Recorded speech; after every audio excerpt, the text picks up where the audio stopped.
The first goats in Iran were said to be domesticated more than 10,000 years ago in the Zagros Mountains. These incredibly intelligent animals can be awe-inspiring as they navigate razor-thin mountain ridges with calm and ease.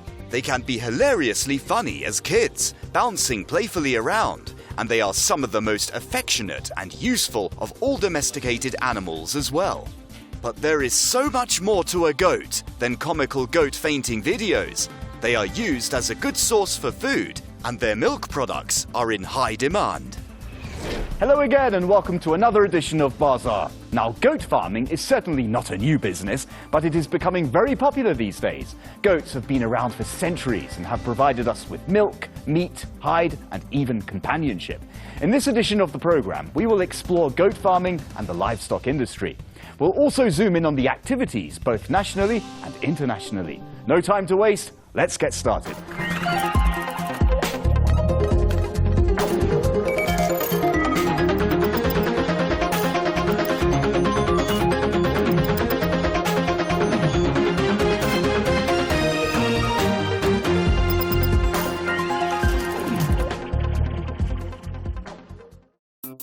Production and consumption of goat milk and its products go far back in Iran's history, which can be seen in Iranian archaeological sites. We visited a goat holding in Kerman province to see how goats are kept and just how their products contribute to the food industry in Iran. پروژه از ابتدای سال 94 استارتش خورد و در سال 1395 فاز اول پروژه با ورود 1000 رأس بز از کشور بز مولد از کشور اسپانیا استارت خورد و فاز دوم اون در سال 1396 با ورود 2000 رأس دیگه به اتمام رسید. این پروژه کل در مساحتی به مساحت 20 هکتار پیاده گردید و در مجموع با ساخت 17 سوله که 12 سوله مربوط به سوله های دوره پرورش و شیری هستش احداث کردید.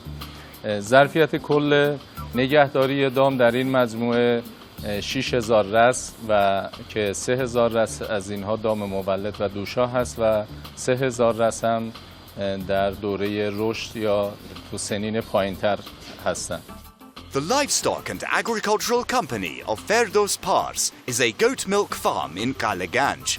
This company was established with the goal to create employment opportunities and respond to poverty in the region. The milk from this farm is used to make goat cheese. Their products are certified by Iran's Bureau of Standards.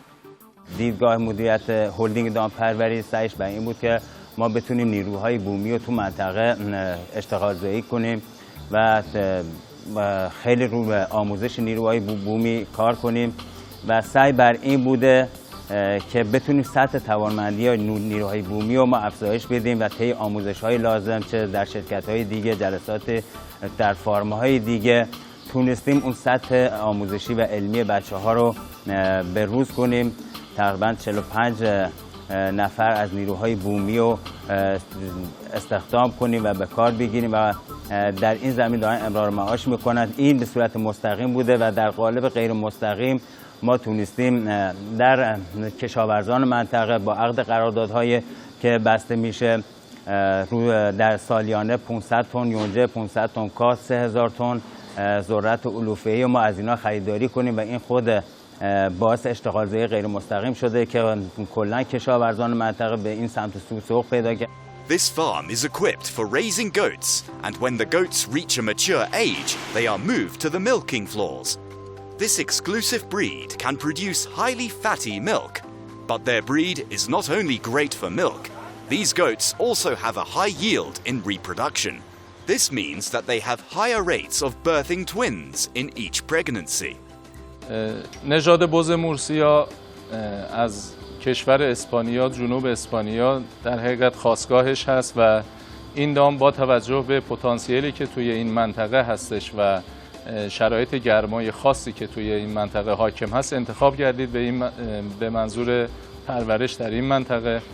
این دام پتانسیل تولید حدود 2.5 کیلوگرم در روز در یک دوره شیردهی 300 روزه رو دارا هستش و بالغ بر 650 تا 700 کیلوگرم شیر رو تولید میکنه. یکی از خصوصیت‌های متمایز شیر تولیدی این نژاد درصد چربی بالا و بالای 5.5-6% چربی هستش و پروتئین 3.8 به بالا. This goat holding is expansive and it has many large structures for each stage of raising goats.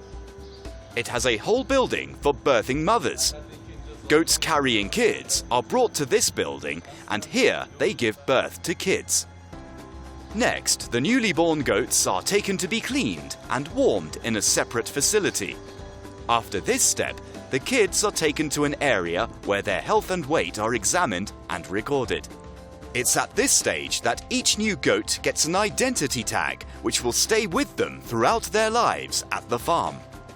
These tags are important for tracking each individual goat's health and recording reproduction statistics throughout the different stages of its time on the farm. Aren't they adorable? Goats nowadays are considered small livestock along with sheep and lambs.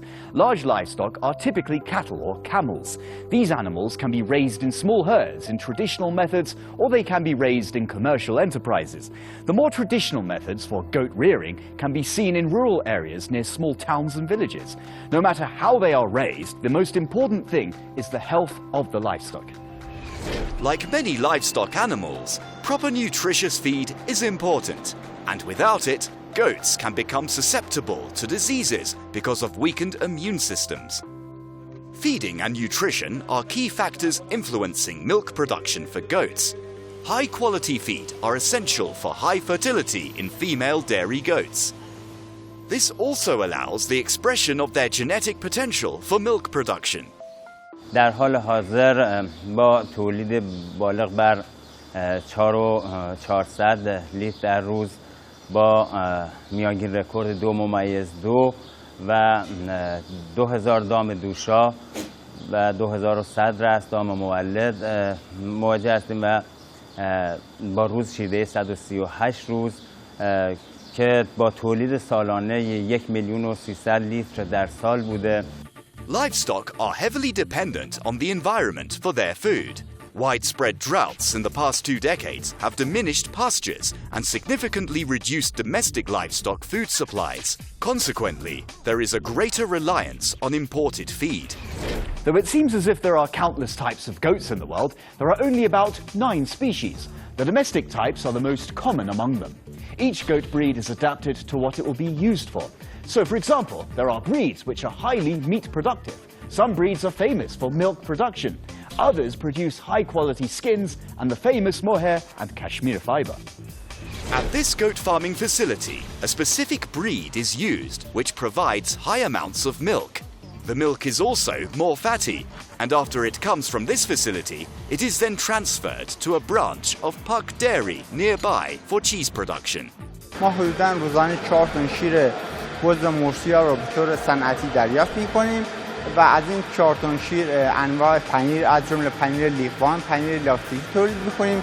انواع فرارای تخمین مثل دوغ، انواع دوغ رو تولید می‌کنیم اینجا و شیر پس از ارسال از سوی دامداری فجر اصفهان به اینجا بعد از انجام آزمایشات اولیه شیر خام از جمله دانسیته، اسیدیته، چربی و پی اچ علاوه خصوص تست آنتیبیوتیک شیر مجوز دریافت داده میشه. بعد از مجوز شیر با دمای 4 درجه تخلیه میشه. بعد تخلیه یک فراوری که روی شیر خام انجام میشه. بعد فراوری بر نوع حسب محصول تولیدیمون شیر به قسمت‌های مختلف کارخونه ارسال میشه. This farm also has a very large research and development center. At this facility, the health statistics of each animal are monitored. Also, this department creates various feed formulas for healthier animals. Here is where the quality of milk is checked as well. This farm uses modern technology both for milking and quality control in its microbiology laboratories. In most goat farms, such as this one, the fertility of goats is closely monitored. In order for goats to produce milk, they must be impregnated. Various modern farmers are using artificial insemination systems for breeding in commercial goat farming. This goat holding also uses this method to increase its milk yield and to breed its goats. ما تونستیم تکنیک تغذیه مصنوعی رو تو مجموعه انجام بدیم و سونوگرافی مجموعه رو هم تو برنامه کاریمون داریم و حتما داریم انجام بدیم که حاصل از این تغذیه مصنوعی و سونوگرافی که داریم انجام میدیم تقریبا دوقلوزایی بزها بوده، بالغ بر 67% بزها دوقلوزایی بود و 28% تقریبا تک‌قلوزایی بوده تو مجموعه. In general, Iran produces about 7.5 million tons of raw milk annually. Currently, about 4% of the total milk produced in the country comes from goats. This type of milk is higher in many vitamins and minerals than cow's milk and is considered by many to be much more digestible too. Goat's cheese, such as the cheese produced at this farm, is among Iran's dairy exports.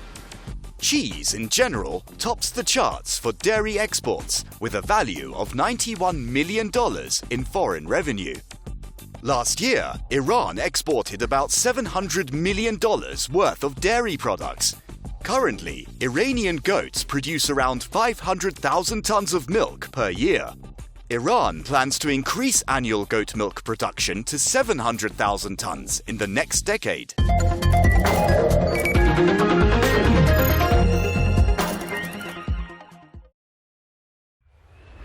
Only half of Iran's total animal feed production is presently being used. Each year, Iran produces 23 million tons of feed. Certain raw material like corn, barley and soybean meal are imported.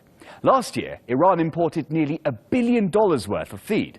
Most of the feed items it imports consume high amounts of water to cultivate. Arable land is mostly used to grow other agro-foods which also require considerable amount of precious water. In total, Iran has over 1.3 million livestock holding farms spread across the country. 54% of these holdings farmed small livestock and 26% hold large livestock. The remaining amount of holdings maintained both large and small livestock. Not all animals in holding farms are kept for dairy production. Much of them are butchered to provide red meat in the domestic market. Iran's red meat output is somewhere around 880,000 tons annually. However, Iran still imports a portion of its red meat requirements. Iran's red meat market is worth $1.9 billion.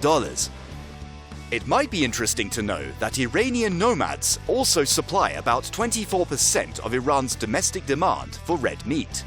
Some of Iran's top red meat producing provinces are Khorasan Razavi, Khuzestan, and Mazandaran.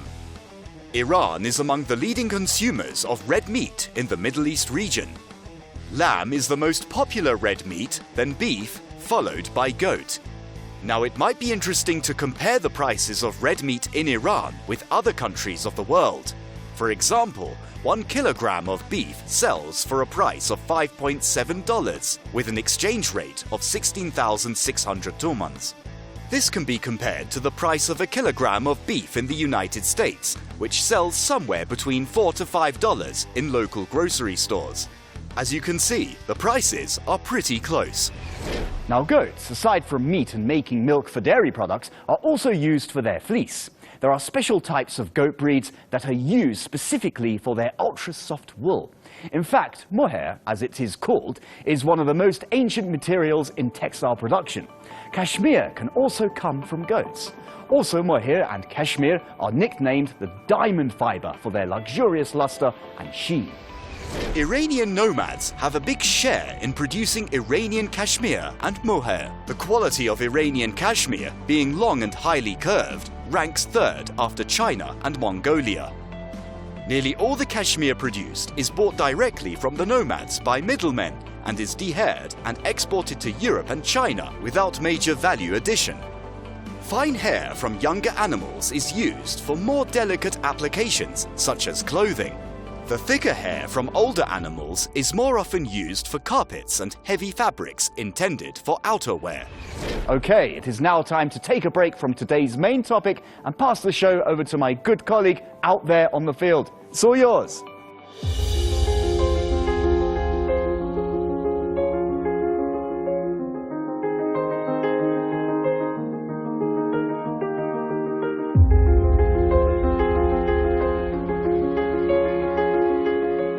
I bet you cannot imagine a world without electricity. Electric power is generated from sources of primary energy, such as fossil fuels, nuclear, or wind energy, and more.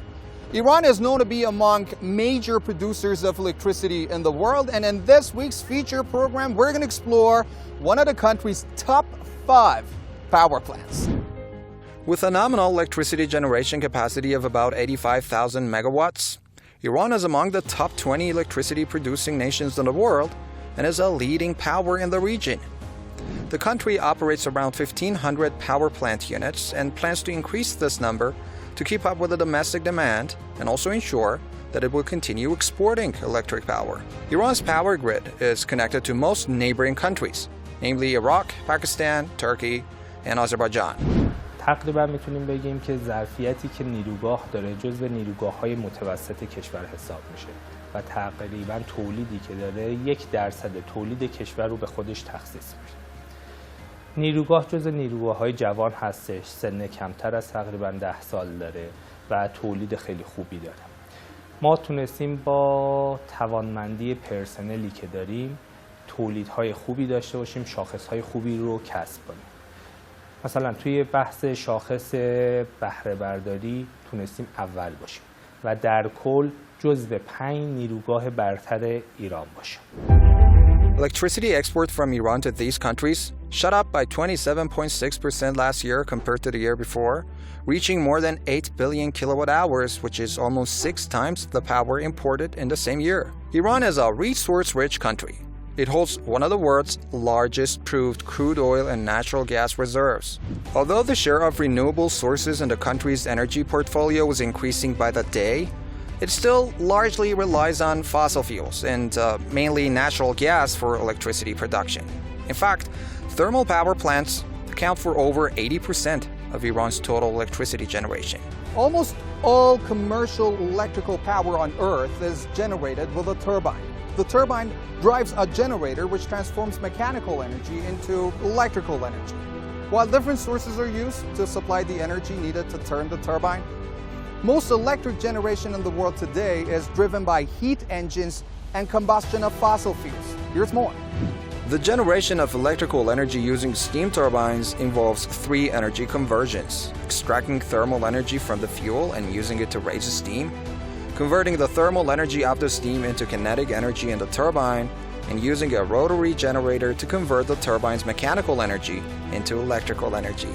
This can be done more efficiently in combined cycle power plants, where an assembly of heat engines work in tandem from the same source of heat. A combined cycle power plant uses both a gas and a steam turbine together to produce up to 50% more electricity from the same fuel than a traditional single cycle plant. The principle is simple. The waste heat from the gas turbine is routed to the nearby steam turbine, which generates extra power. اصولا نیروگاه‌های گازی جز نیروگاه‌های حرارتی محسوب میشن و هدف از این اسم گذاری هم اینه که ما از طریق ایجاد حرارت یک سیال داغ رو تولید میکنه که این سیال توربین رو میچرخونه با یک دور ثابت و مشخصی. این چرخوندن توربین باعث چرخوندن ژنراتور میشه و همونجا که اسم ژنراتور مشخصه برق از ژنراتور تولید میشه و شبکه سراسری تزریق میشه. در نیروگاه‌های گازی از 2 نوع سوخت عمدتاً استفاده میشه. سوخت اول سوخت گاز و سوخت بعدی سوخت گازوئیل هست که سوخت جانشین هست. The cleanliness of electricity depends on its source. Many scientists agree that emissions of pollutants and greenhouse gases from fossil fuel-based electricity generation account for a significant portion of world's emissions of greenhouse gases. Environmental concerns have prompted many countries to invest in other sources of energy, and Iran is no exception to this.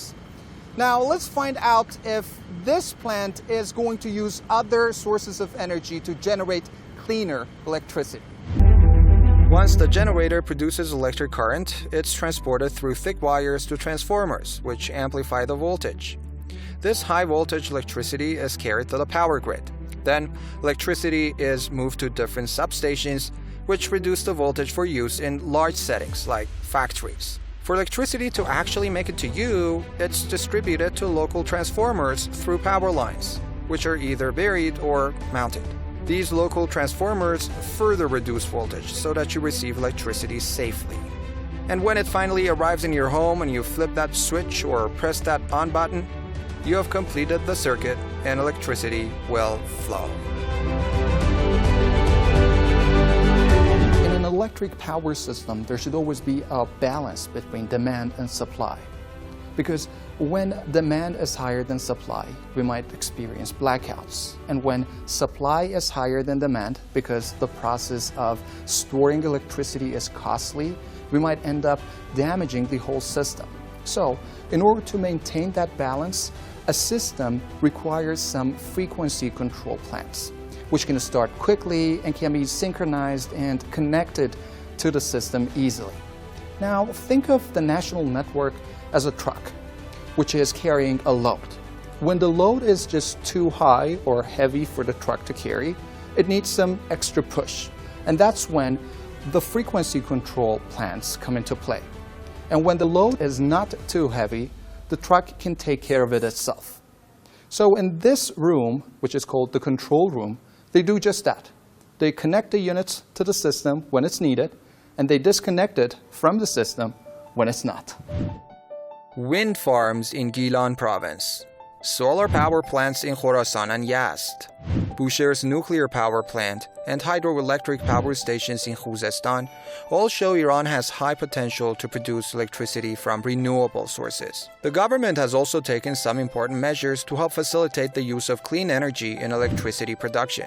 Although the share of renewable power plants is still relatively small, the opportunity for growth is there, and the country is slowly but surely shifting from being reliant on fossil fuels to clean sources of energy.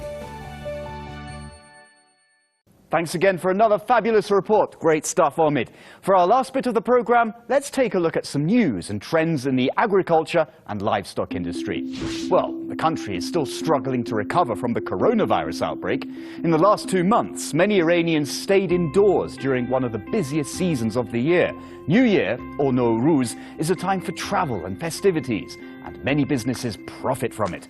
But this year, it was disappointingly different.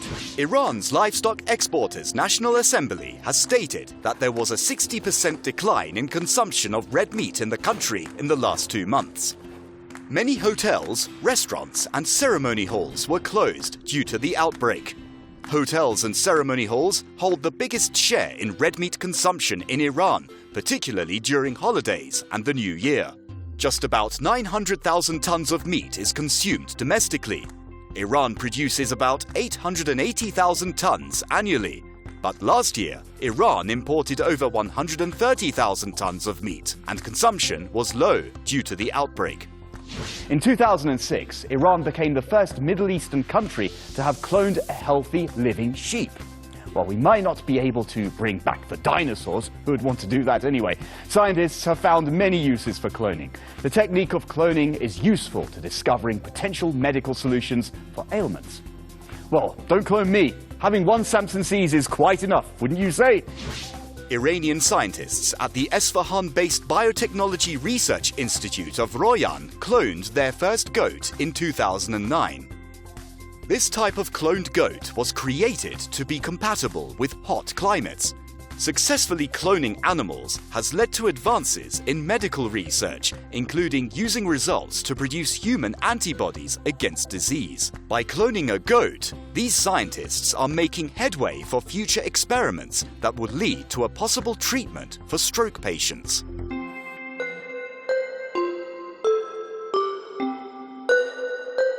Well, that just about wraps up our program for today. Check out our social media on Instagram. Leave us a comment or an idea. We would love to hear more about what you have to say about today's topic and other topics. I'm Samson Seas. See you next week on Bazaar.